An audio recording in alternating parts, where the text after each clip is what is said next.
Welcome to Vault of Words. Tonight we open another page and step quietly into the mind behind it. There is a kind of power that doesn't roar. It doesn't rise with applause or demand to be seen. It's the quiet kind, the kind that wakes before the world does, that breathes before it speaks, that chooses restraint when impulse calls. This is the power of self-discipline, the monk's invisible weapon. In a world obsessed with noise, success, and validation, the disciplined mind becomes a sanctuary. It moves not with chaos, but with purpose, not with pride, but with peace. To think like a monk is to understand that control isn't suppression.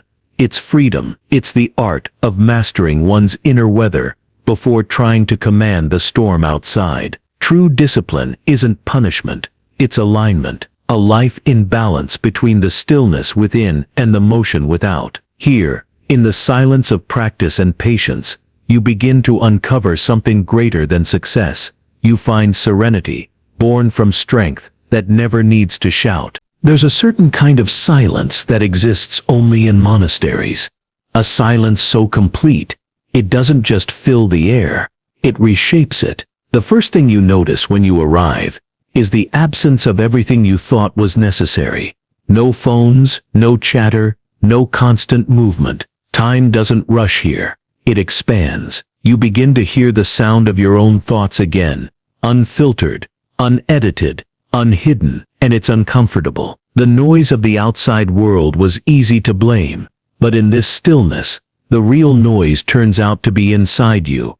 Monks know this better than anyone. They build their lives around the discipline of confronting that noise every single day. Before dawn, the bells ring, soft but commanding. There's no negotiation with the body, no debate with the mind. The body wakes, the mind follows. They begin the day not by chasing tasks, but by cultivating presence. Every movement, folding a robe, lighting a candle, sweeping the stone floor, becomes a meditation. The ordinary becomes sacred because attention makes it so. Self-discipline, in the monk's world, isn't about control in the worldly sense. It's not about conquering desires, or denying pleasure, or punishing the self for being human. It's about awareness. It's the understanding that your actions either serve your higher purpose, or they serve your impulses, and you must choose which master you will obey. The monastery walls are not there to imprison, they are there to reflect. Every echo, every repetition of chant, every moment of routine becomes a mirror showing you who you truly are beneath the noise. A young monk once said that his hardest lesson was learning how to sit still, not to meditate perfectly, not to chant flawlessly, but simply to sit and not run away from himself. Because the mind, when stripped of distractions, rebels, it wanders, protests, creates stories to escape stillness. But slowly, through the repetition of daily discipline, the mind begins to understand that there's nowhere to run, and in that surrender, it finds peace. This is the first paradox of self-discipline. You cannot master yourself by force. The more you fight your mind, the stronger it resists. Discipline begins not with control, but with compassion. You learn to observe your own thoughts without judgment, your habits without shame. You begin to treat your impulses like visitors, allowed to arrive, but not allowed to stay. The monks train the mind the way one trains a wild animal, not with anger, but with patience. They don't suppress emotion, they study it. They trace anger back to fear, fear back to attachment, attachment back to the illusion of control. Slowly the layers peel away until what remains is something profoundly simple, awareness without resistance.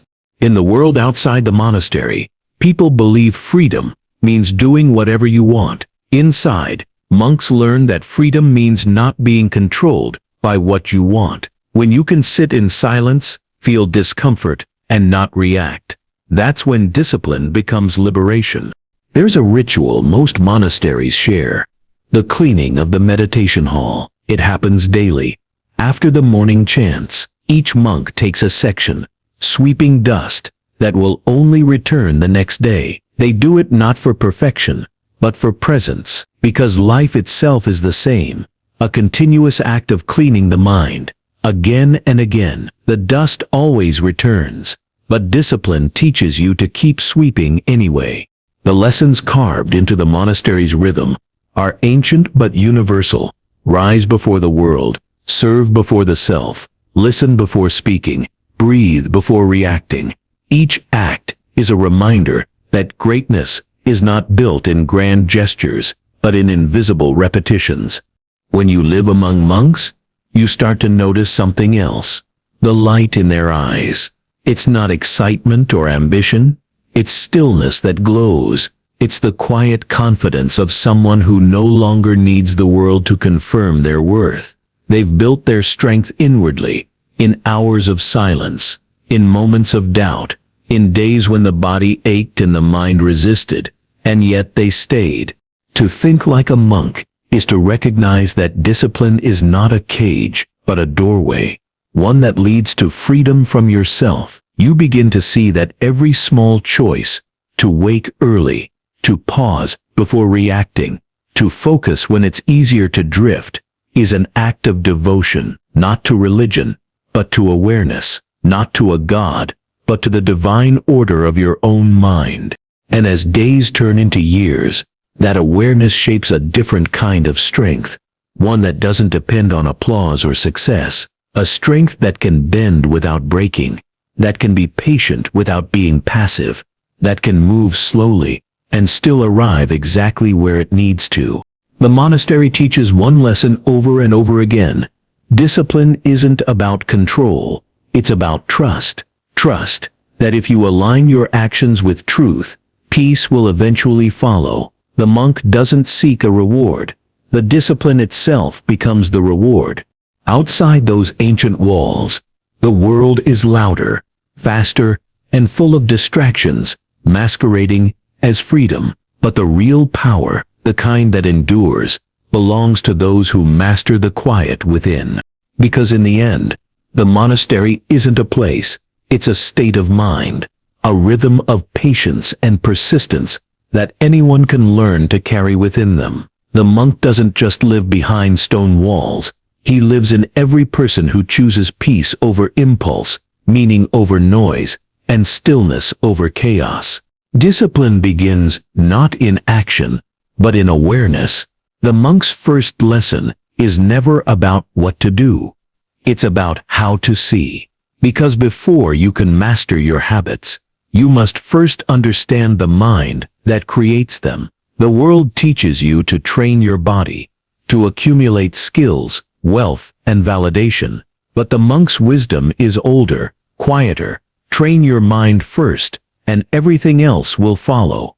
The mind is both the architect and the saboteur of your life. It can build peace or chaos, discipline or destruction.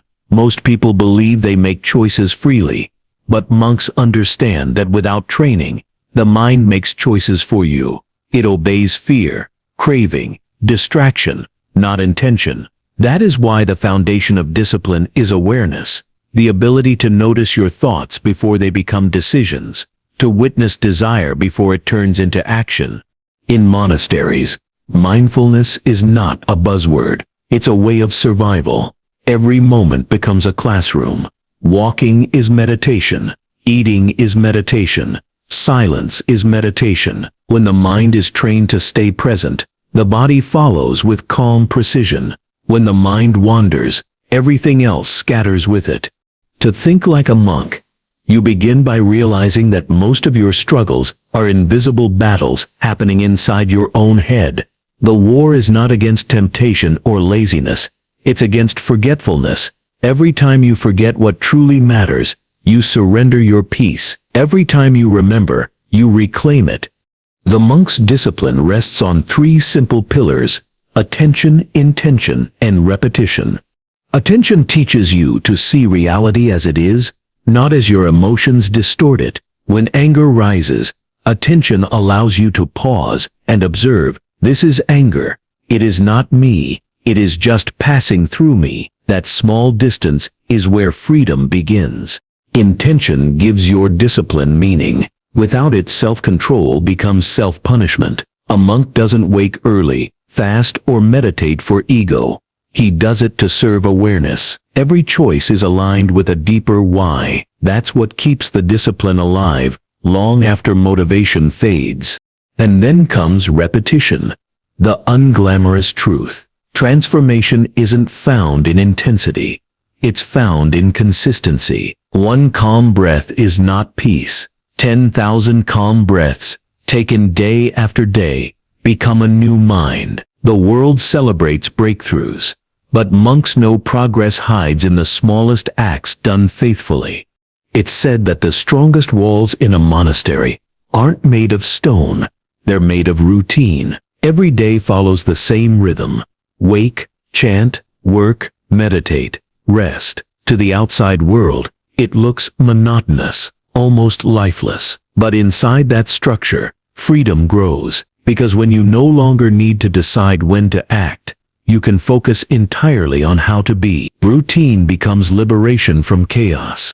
Imagine your mind as a garden. Without training, weeds, distractions, cravings, fears grow wild. Discipline is not about hating the weeds, it's about pulling them out daily before they take over. You water what you want to grow. Patience, focus, gratitude. Slowly the garden changes. It becomes a reflection of your care.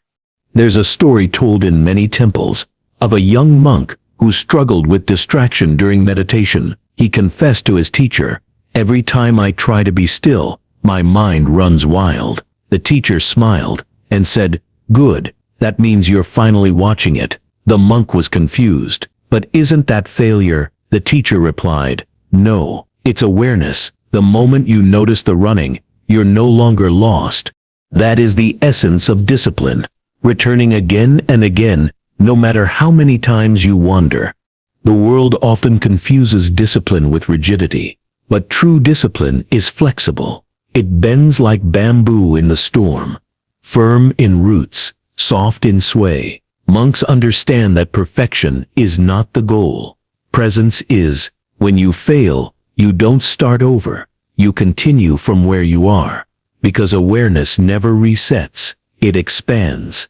Even the smallest rituals, lighting incense, repeating mantras, walking barefoot, train the mind to anchor itself in the present. The more often you return to awareness, the less control your impulses hold.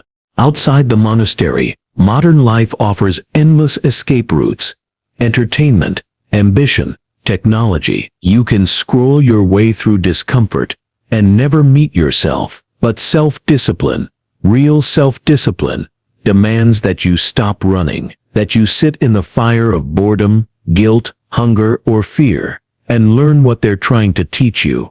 The trained mind doesn't suppress emotion. It transcends it through understanding. When anger appears, you don't bury it. You bow to it. You listen. You ask, what wound are you protecting? The monk's discipline is emotional literacy, not avoidance, but inquiry. There's an elegance to disciplined living. It strips life down to essentials: breathe, move, serve, rest. When you reduce distraction, beauty becomes visible again. The way light falls on a wall, the sound of distant chanting, the heartbeat between breaths. Discipline makes the world sacred again by sharpening your ability to notice it.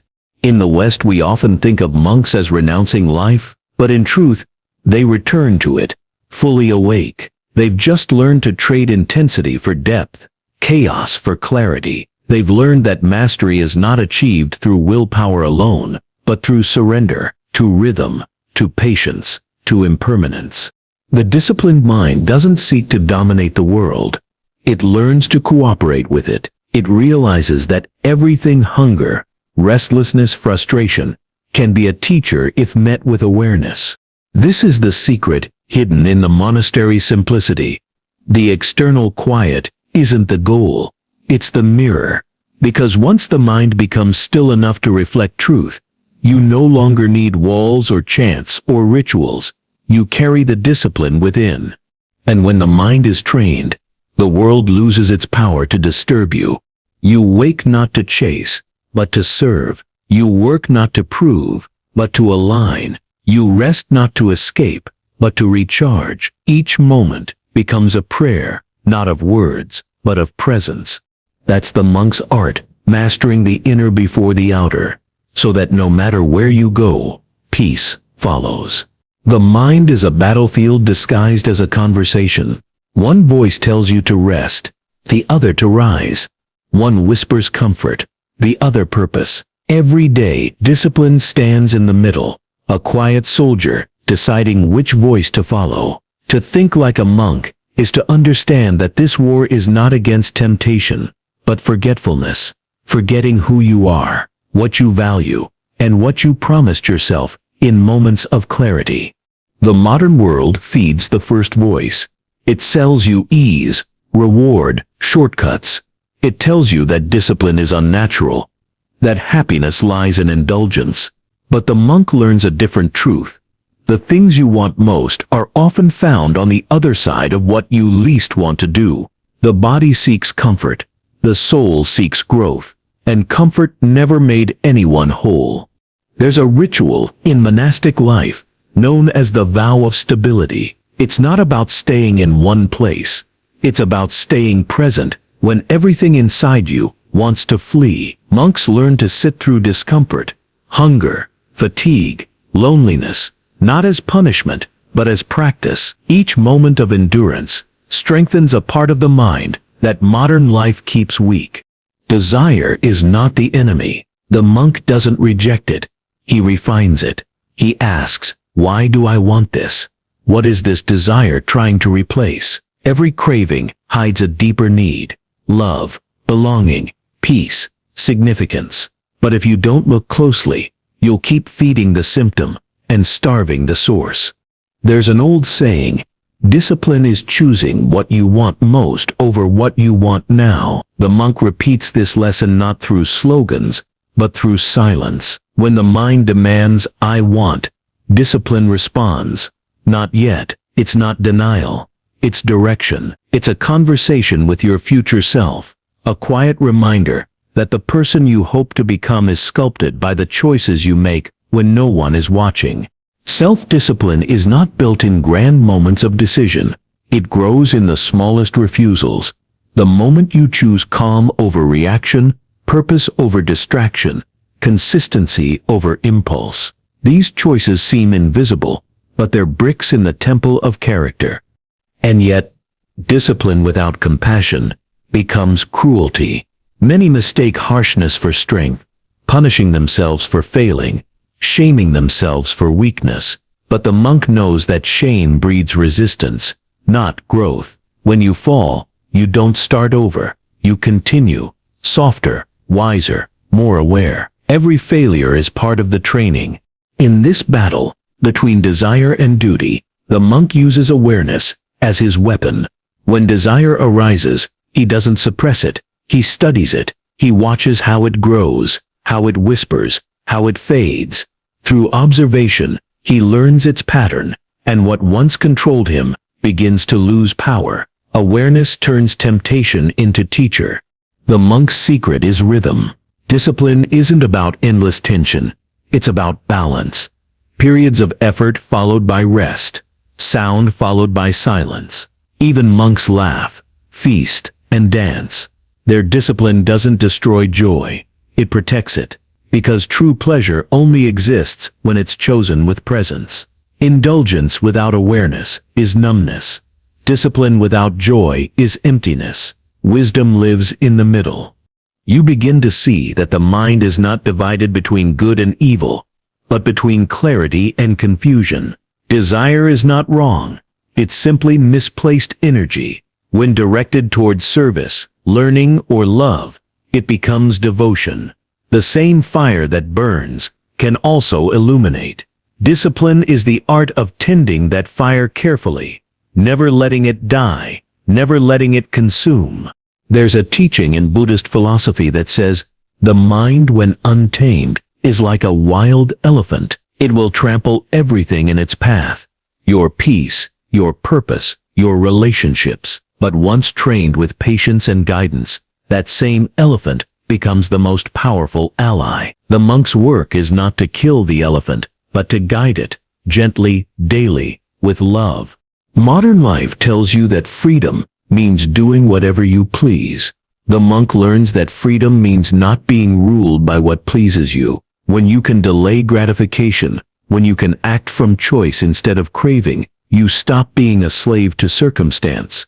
You begin to walk through life with quiet power. Still, discipline is not a straight road. Some days you wake with clarity, other days the fog returns. The monk accepts this rhythm too.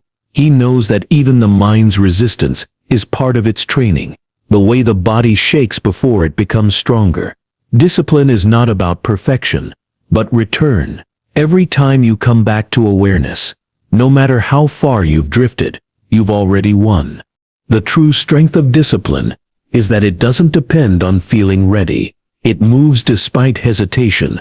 It acts while the mind still argues. It understands that you cannot think your way into clarity. You must act your way into it. The doing brings peace. The repetition brings truth. And through this repetition, something changes. Desire becomes quieter. Duty becomes natural. You stop chasing motivation because your habits carry you forward. What once felt like effort becomes rhythm, like breathing, like walking, like prayer. When you finally master the inner battle, you realize it was never a war at all. Just two parts of you, one seeking ease, the other seeking meaning, learning to work together. Desire gives direction, discipline gives depth.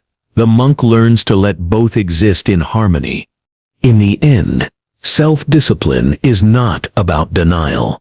It's about alignment. It's living so that your thoughts, actions, and purpose move in the same direction. And when they do, you stop fighting yourself. Life becomes simple again, not easier, but clearer. Because the monk knows that true peace doesn't come from avoiding struggle. It comes from mastering it. One breath, one choice, one quiet victory at a time. There's a strange kind of freedom that only reveals itself when you stop chasing it. The monks call it the freedom of restraint, the liberation that comes from saying no. To the modern ear, it sounds contradictory. We're taught that freedom is expansion, indulgence, doing whatever we want, whenever we want. But the monk learns that when every door is open, the soul has nowhere to rest. True freedom comes not from having everything, but from needing nothing. Discipline is the quiet architecture of this freedom. It builds invisible walls, not to confine, but to protect what matters. Every no you say to distraction becomes a yes to depth. Every limit you set becomes a space for clarity to grow. The world tells you to seek more wealth, more stimulation, more achievement, but the monk's wisdom runs in reverse. Subtract until what remains is sacred. In monasteries, restraint is woven into daily life.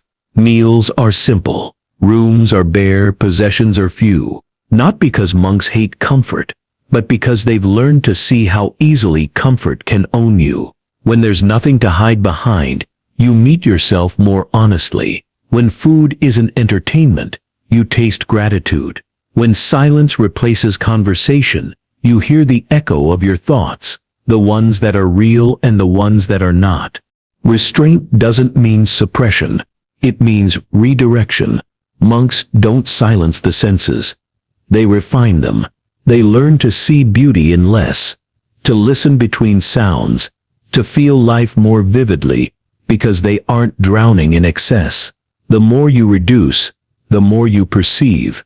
There's an old Zen proverb that says, "When you pour tea into a full cup, it overflows. To learn, you must first empty yourself." The monk lives by this truth. Restraint is the act of emptying the cup, of creating space for awareness to fill. The world is overflowing with stimulation, endless scrolling, constant noise, urgent everything. But when you start to limit what enters your mind, you discover how much power you were giving away. A disciplined life doesn't shrink experience. It amplifies it, because when you stop scattering your attention, you begin to experience depth instead of variety. A single meal, eaten mindfully, becomes a meditation. A single task, done with care, becomes a masterpiece. The monk doesn't multitask. He devotes, and in devotion, he finds peace. Restraint also teaches humility, the art of being enough. When you live without constant consumption, you realize how little you need to feel whole. You stop trying to fill emptiness with things that were never meant to fit there. You see how attachment multiplies suffering, how craving turns blessings into burdens. To restrain is to remember that joy doesn't come from possession, it comes from presence. There's beauty in boundaries. The monk's day is divided by bells, times to work, times to pray, times to rest. Each boundary guards balance. Without them, even good intentions dissolve into exhaustion. The modern world glorifies the limitless. No days off, hustle, grind. But the monk understands that what has no edge, no pause, eventually breaks. Restraint is rhythm. It's how the body, mind, and spirit keep time with peace. You begin to notice how noise demands attention, while silence invites reflection. How consumption excites, but simplicity endures. The monk's robe, the bowl, the candle, all symbols of sufficiency. Each says, "This is enough." And in that enoughness, you discover joy not as a spike of pleasure, but as a steady flame that doesn't burn out. Restraint is also a mirror. It reveals what truly controls you. Try giving up comfort for a day, silence for an hour, your phone for a moment, and watch how quickly the mind protests. The monk faces this resistance daily, not to conquer it, but to understand it. Each protest reveals an attachment. Each attachment, a lesson. Freedom and restraint is not about denying yourself happiness. It's about redefining it. You learn to find peace in waiting, beauty in repetition, satisfaction in simplicity. You no longer need the world to entertain you, because your attention itself becomes the source of wonder. The monk's greatest discovery is that desire doesn't disappear with discipline. It transforms. When you stop feeding shallow cravings, deeper longings awaken. To learn, to serve, to love. What once felt like sacrifice becomes sacred exchange. The temporary for the eternal, the loud for the meaningful, the fleeting for the true. And then, somewhere along the way, restraint stops feeling like effort. It becomes second nature, not a prison, but a posture. You stop needing rules to guide you, because awareness itself becomes your compass. You move through the world lightly, touching everything, clinging to nothing. That's the quiet power of self-discipline. It teaches you that freedom isn't the absence of limits, but the wisdom to choose them.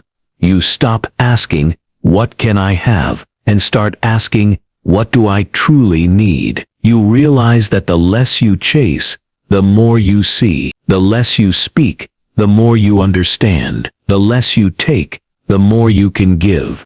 In a world overflowing with noise, the monk's restraint becomes an act of rebellion, a declaration that peace is not for sale. The monk reminds us that the mind, when uncluttered, is vast enough to hold eternity, because freedom isn't set found at the edge of excess. It's sets found in the center of enough. Discipline begins as a burden.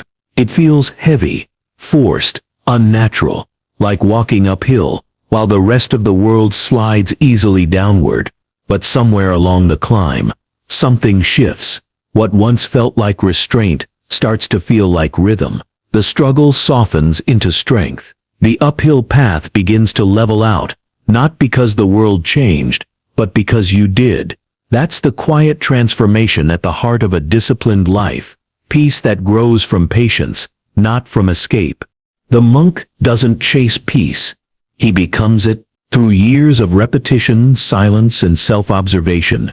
He learns that discipline is not about doing more. It's about doing what matters. It's not about force, but flow. Each breath, Each act of service, each moment of awareness builds a foundation that no chaos can shake. The mind, once restless, begins to obey gentler rhythms, waking, working, resting, not out of duty, but devotion.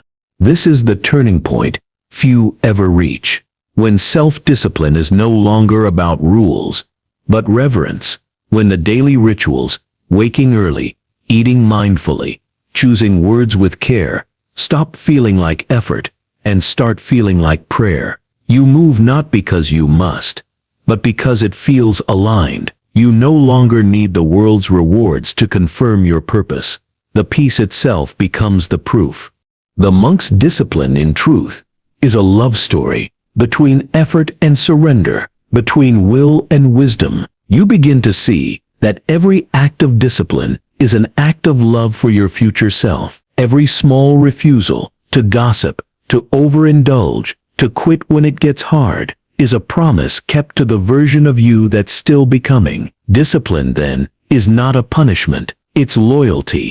Outside the monastery, the same truth applies. You don't need a robe or a chant to live like a monk.